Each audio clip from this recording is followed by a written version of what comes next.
O próximo tema que nós vamos falar é uma ideia que eu já trazia antes de assumir o mandato. Não sei se é viável fazer um projeto de lei, mas seguramente alguma indicação à prefeitura, que é o uso de telas por crianças e adolescentes. É algo que é bastante preocupante, algo que a doutora Maria Cláudia vai nos expor com certeza com dados muito mais relevantes e técnicos, e que seguramente pode sim vir a se tornar uma política pública. Mas só para um registro, e já agradecendo a doutora Maria Clara, enquanto ela falava, eu lembrava também da importância do ensino das virtudes, né, às crianças. Talvez a palavra virtude ela não tenha sido proferida na escola por nenhum professor enquanto nós estivemos lá, né? Eu, por exemplo, estudei em colégio católico, colégio considerado de muito bom ensino, muita qualidade, mas eu nunca ouvi falar sobre a palavra virtude. E quando eu fui apresentado ao teste do Marshmallow pela primeira vez, alguém falava, né, sobre a virtude da fortaleza, como ela é trabalhada com crianças, né, e adolescentes, e pode ser ali já ensinada a partir dos 7 anos de idade, que é quando há uma maturação inicial ali do cérebro, enfim, as senhoras podem explicar muito melhor. E é uma coisa que eu acho que poderia ser trabalhada na escola municipal, na escola pública de maneira geral, né? O ensino das virtudes, algo que não tem poluição ideológica, sabe? Não é algo que vai assim, ser a favor de A ou B, mas foca essencialmente na pessoa, né? Vamos formar pessoas melhores, pessoas virtuosas, né? É claro que a gente necessita de pessoas virtuosas também ensinando essas crianças e adolescentes a serem virtuosos, porque do contrário, né, não vai haver viabilidade prática. Mas fica aí uma sugestão para nós pensarmos, né? Será possível trabalhar as virtudes no ensino público municipal? Sem mais delongas, vamos passar a palavra à doutora Maria Cláudia Vitor Brito para falar do uso de telas e suas consequências. Doutora, a palavra com a senhora. Muito obrigado. Eu agradeço o convite, gostaria de parabenizar aqui o vereador Número Augusto, vereador Lloyd Gonçalves, vereador José Ferreira, a Luciana, querida, e a Cláudia Diniz, para essa oportunidade que estão me dando aqui, para um tema tão impactante, importante aí na nossa faixa etária da infância e adolescência, e tudo que eu vou falar aqui tem relação com todos os temas que foram relatados pelas excelentes palestras que foram elaboradas. Então, o excesso de telas e consequências no desenvolvimento infanto-juvenil, nós sabemos que essas crianças, né, esses adolescentes hoje, eles são expostos a vários tipos de telas. Então, a televisão, celular, os tablets, os computadores. E apesar da praticidade da tecnologia, esses dispositivos, quando eles são usados de uma forma abusiva, eles causam danos assim, muito importantes, malefícios muito importantes. Primeiramente, eu gostaria de esclarecer a vocês a recomendação da Organização Mundial de Saúde em relação ao tempo de tela de acordo com a faixa etária. Então, as crianças que têm menos de 2 anos, elas não é recomendado nenhum tipo de tela em momento algum, nem minutos, nem nada. As crianças de 2 a 5 anos, é recomendado no máximo 1 hora de exposição com a supervisão de um adulto responsável. As crianças de 6 anos a 10 anos, é recomendado um máximo de 2 horas, com a supervisão também de um adulto responsável. E as crianças maiores, de 11 anos, aumentando até para a faixa aí adulto jovem, 18, não ultrapassar 3 horas, e de preferência também com a supervisão de um adulto, né, não deixando principalmente os adolescentes ficarem em quartos trancados, fechados, não sabendo o conteúdo de que estão sendo visualizados. Lembrando aí a vocês, talvez alguns saibam isso não, que os gurus digitais, eles criam os filhos sem telas. Então, não sei se vocês sabem que o Bill Gates, ele só deu para os filhos o celular quando eles tinham 14 anos. Steve Jobs, Chris Anderson, todos eles, os filhos que estudam nas escolas, né, dos Estados Unidos, que é as escolas do Vale do Silício e Waldorf, da Península, eles não têm aquisição de tablets, de celulares, de computadores nessa faixa infantil, e só a partir do ensino médio é que eles iniciam a aquisição de telas. Mediante todo esse contexto, nós vamos então apresentar os malefícios causados por esses abusos. Então, vamos pelos distúrbios do sono. Eles podem ocasionar uma desregulação do sono na criança, principalmente a criança pequena. Ela deixa de dormir para poder ficar vendo televisão ou jogando, né? Esses joguinhos hoje tão interessantes. A insônia, que hoje é uma causa muito importante aí de queixa, principalmente secundária ao uso da tela azul desses dispositivos, porque o que acontece? Essa tela azul, ela bloqueia a liberação de melatonina. Melatonina é um hormônio que é produzido pela glândula pineal e ela regula o nosso ciclo circadiano. É o ciclo hormonal do corpo que é importante para a regulação do sono, para a produção da glicose no fígado, no pâncreas, né? Para a insulina no pâncreas. Então, quando você tem essa dificuldade da tela, a pessoa, a criança, às vezes até o adulto também, eles não conseguem atingir um sono reparador, principalmente atingindo a fase REM, a fase de descanso do sono. E outra coisa importante do ciclo circadiano, que para muitos pais são importantes, que a criança, ela precisa dormir no horário correto para ela crescer. O hormônio de crescimento ele é liberado às 22 horas. E se a criança não estiver dormindo no momento que ela está na maturação de crescimento, ela tem dificuldade no desenvolvimento pondo-estatural. Outro problema interessante e importante são os problemas oftalmológicos. Nós pediatras, né, vimos aí a incidência abusiva de miopia. Hoje, quase todas as crianças estão míopes em diferentes etapas aí de adiantamento. Temos, nesse processo oftalmológico, a síndrome do olho seco, principalmente nas crianças ou naqueles pacientes que ficam mais de 3 horas no uso de telas. A degeneração macular precoce da retina, e essa degeneração ela é interessante porque ela pode causar irreversivelmente a cegueira e a catarata na vida adulta.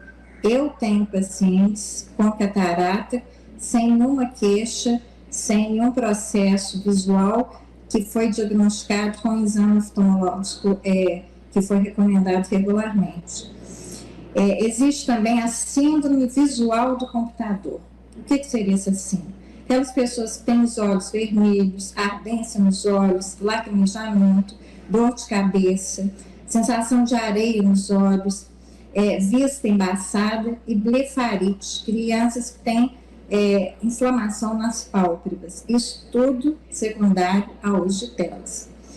Dentre outros malefícios, nós temos os distúrbios neurológicos. O atraso cognitivo, os distúrbios de aprendizado, que são muito importantes. A criança ela deixa de gostar daquilo que é importante da escola, porque fica monótono, e ela tem uma capacidade também alterada no cérebro quando ela começa a lidar com essa parte que atrapalha a parte cognitiva. As crianças começam a ter déficit de atenção. Muito cuidado aí para não confundir com transtornos, do déficit de atenção e hiperatividade, que são coisas diferentes. Lembrando que crianças abaixo de 2 anos, se elas têm essa exposição a telas, elas podem atrapalhar no processo de maturação mental e cognitivo e atrapalhar a linguagem, a fala dessas crianças. E muitas vezes a gente vê que a gente chama de autismo da tela. O que seriam essas crianças? Aquelas crianças que parecem com crianças que têm um transtorno do espectro autista, mas não são autistas. Elas são crianças que perdem o contato visual, perdem a pouca interação familiar com outras pessoas por causa do excesso de telas, geralmente de computador, e o atraso do desenvolvimento neuropsicomotor. Dentre outros malefícios, nós temos os distúrbios emocionais, muito bem falado aí pela colega, não sei se é médica ou só psicóloga, Ivana, desculpe, mas que falou muito bem sobre a ansiedade. Eu sou cardiologista infantil, eu recebo quase que diariamente no meu consultório alterações somáticas, principalmente dor torácica, secundária à somatização. Essa somatização, como foi falado anteriormente, somatiza nos outros órgãos, estômago, gastrite, intestino, diarreia, ou prisão de ventres, nas crianças tristes, crianças com dependência dos pais. Eu estou com um paciente recente no consultório que ele não deixa a mãe trabalhar mais porque ele entra em pânico, ele está com medo. Então, está fazendo tratamento, mas realmente nós temos que considerar todos esses fatores. Muita irritabilidade, os distúrbios comportamentais, as crianças ficam agressivas, mudanças de humor, uma hora está bem, outra hora está mal-humorado, estresse contínuo, fatigados, como já foi falado, depressão, nos graus variados da depressão, e muito bem falado com o colega Amarílio, sobre o autoextermínio. O autoextermínio, ele não está presente só na adolescência, ele está presente também na fase infantil. Nós temos casos muito tristes, mas como é proibida a divulgação, nós temos, a abordagem ela fica mais restrita ao meio profissional. E um processo que nós temos que ter realmente muito cuidado, porque um alto índice de morte no mundo, não expandindo aí para a vida adulta também, e cada vez mais a tendência é o agravamento. Essas crianças também, dentre os distúrbios emocionais, elas ficam com isolamento social e familiar. Nós nos deparamos aqui com crianças que não querem mais nas atividades com os pais, nas festas de familiares, só querem ficarem enfurnados no ambiente onde tem um computador, de preferência o quarto.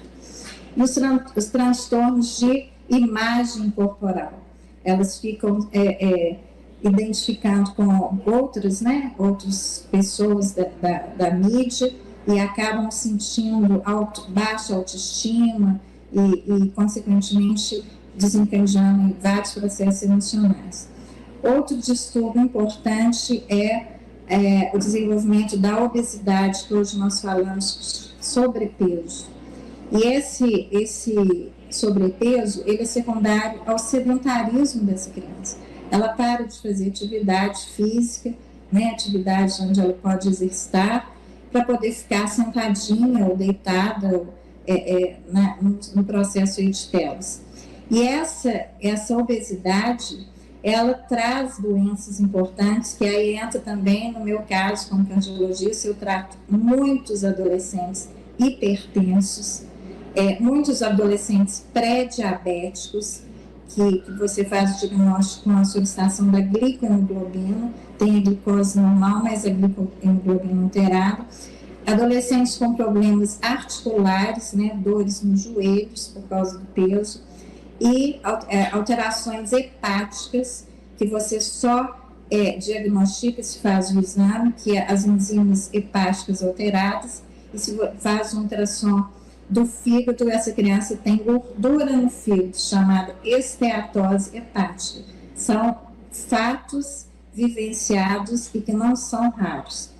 E as dislipidemias, que são o aumento do colesterol ruim, que é o LDL, e o triglicéridos. Isso é show no consultório. Eu recebo todo dia pacientes com essa desarmonização aí por causa desses fatores alimentares e falta de exercício. Lembrando que o triglicéridos aumentado é o que promove a proliferação, a promoção de aterosclerose, e esse jovem, ele pode vir a se transformar num adulto com fator predispositivo a infarto.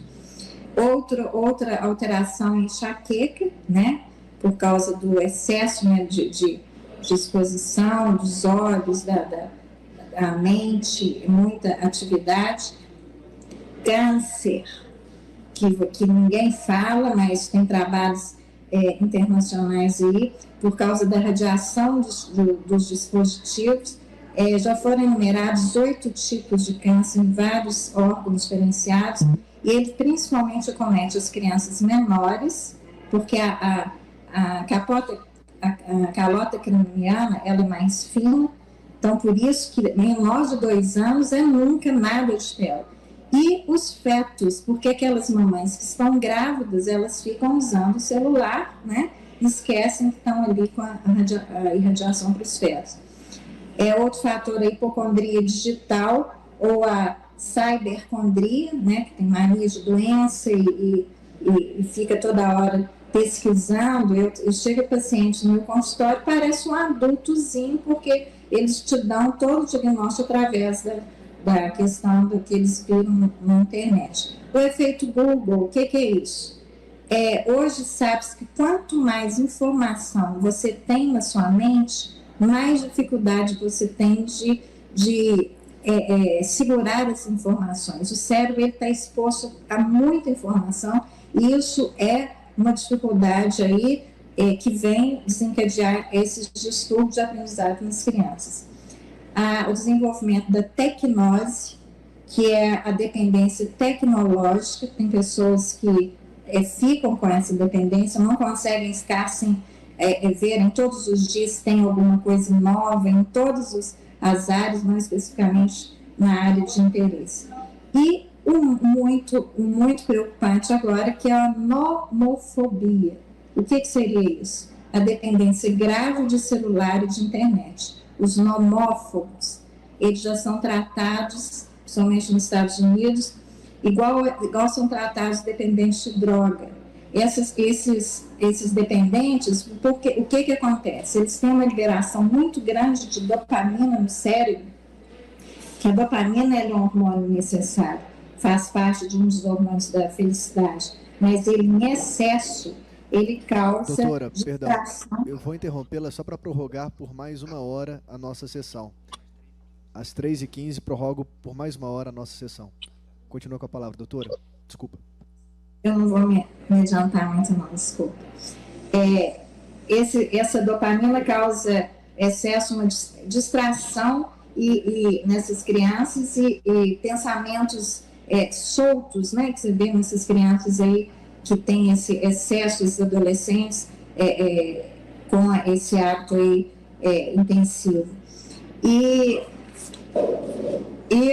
esses nomófobos, quem você diferencia e reconhece, são aquelas pessoas que vocês vão reconhecer agora falando. Eles passam mal se fica sem um aparelho. Se fica sem internet, eles ficam loucos. Se você tira o celular, o computador, eles ficam enfurecidos, eles têm dificuldade de relacionamento com a família, né, e social, eles comem, fazem as refeições com o celular na mesa, o celular sempre tem que estar ligado, e ele fica toda hora olhando para ver se tem alguma coisa, se tem alguma mensagem, alguma algum conteúdo. Outro malefício é o cyberbullying, é o bullying que as crianças estão sendo acometidas pelo computador, né? Isso existe. E a exposição à pedofilia, né? Muito preocupante, cada vez mais, aos abusos sexuais e aos crimes cibernéticos. Eu tenho um paciente que foi vítima de crime cibernético. Eu faço parte da equipe de atendimento a abuso sexual do Hospital de Lomberens, e é horrível falar para vocês que cada vez está mais, o aumento desses casos está alarmante. E geralmente são pessoas conhecidas do convívio, e que muitos dos pais que hoje não estão tendo a condição de criar os filhos da forma adequada deixam-nos aperceber. Outro transtorno são os transtornos posturais, né, que a criança ela fica, ou o adolescente, sentado, né, de uma cadeira inadequada, e transtornos músculo-esqueléticos. E a estimulação da sexualidade precoce. Bom, pelo avançado, né, dos últimos minutos, mulher fala muito, pediatra fala mais, cardiologista mais ainda. Lembrando que tudo isso que foi falado, a importância do vínculo familiar, da família interagir nessas crianças. A gente aqui está falando de famílias das classes socioeconômicas diferenciadas, então tem uma certa diferenciação no contexto, mas aquelas que podem ter os pais presentes, que podem estar cientes na condição do uso das telas, provocando o aumento de um outro hormônio maravilhoso, que é a ocitocina. O que é a ocitocina? É o hormônio do amor, é o hormônio onde é liberado quando você dá afeto à criança, dá atenção à criança, que você ensina a criança a ser grata, a ser boa, a ser do bem. Isso causa um estímulo muito grande para o aprendizado da criança. Lembrando que a saúde, para me finalizar, ela é um bem-estar físico, emocional, social, mental e espiritual.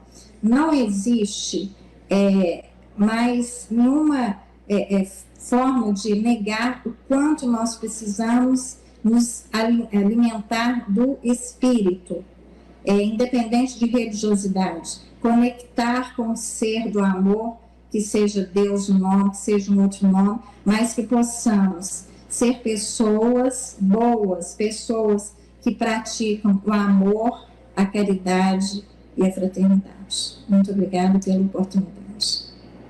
Doutora Maria Cláudia, muito obrigado. É sempre bom ouvir um médico falando sobre a dimensão espiritual do ser, né?